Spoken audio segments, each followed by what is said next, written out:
Alors, par le mérite de Rabbi Nachman Nouman, la Torah 118, lorsque l'homme apprend une chose quelconque, il est bon d'exprimer cette chose dans sa langue maternelle, celle qu'il comprend de plus, et ceci est un bienfait pour le monde. L'intérêt, on est que chaque juge de la génération relève de la dimension de Moshe, qui représente la dimension de Messie, comme il est écrit, jusqu'à ce que vienne Shiloh, c'est-à-dire le Messie, Shiloh ayant pour valeur numérique Moshe. C'est pourquoi les sages de la Mishnah se qualifiaient les uns les autres de Moshe. Ainsi, bien parler Moshe. Ainsi, lorsqu'on découvre une nouvelle explication de la Torah, ces nouveautés relèvent de Moshe Messie, comme l'indique le Zohar et le souffle de Dieu. Il s'agit de l'esprit messianique qui planait au-dessus des eaux, c'est-à-dire de la Torah. Il s'agit donc de ce que nous avons dit, à savoir que les nouveautés des paroles de Torah correspondent elles-mêmes à la dimension de Messie, car son souffle y plane.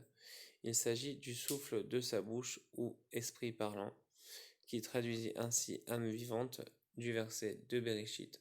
En outre, nos sages de mémoire bénis ont enseigné que le Messie endure des souffrances pour tout Israël, comme il est écrit, il est accablé à cause de nos fautes. De même, chaque juge de la génération endure lui aussi des souffrances en faveur de l'assemblée d'Israël, afin d'alléger leur fardeau, car il est l'aspect du Messie. Ainsi, il est écrit dans le Zohar, il est accablé, Merholal, à cause de nos fautes.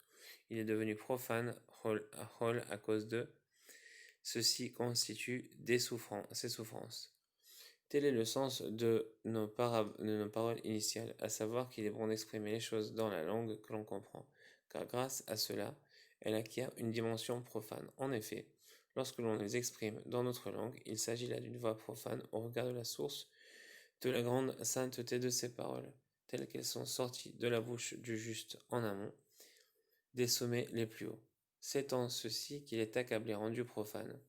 C'est en ce sens qu'il endure des souffrances pour expier Israël. Cependant, tout ceci résulte précisément de nos fautes, car nos fautes ont pour effet de nous rendre incapables de saisir les choses, si ce n'est de manière profane.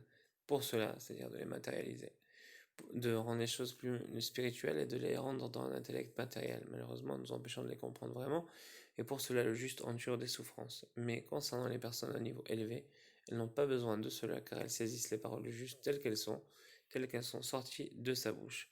Baruch Adonai Olam, Amen ve Amen.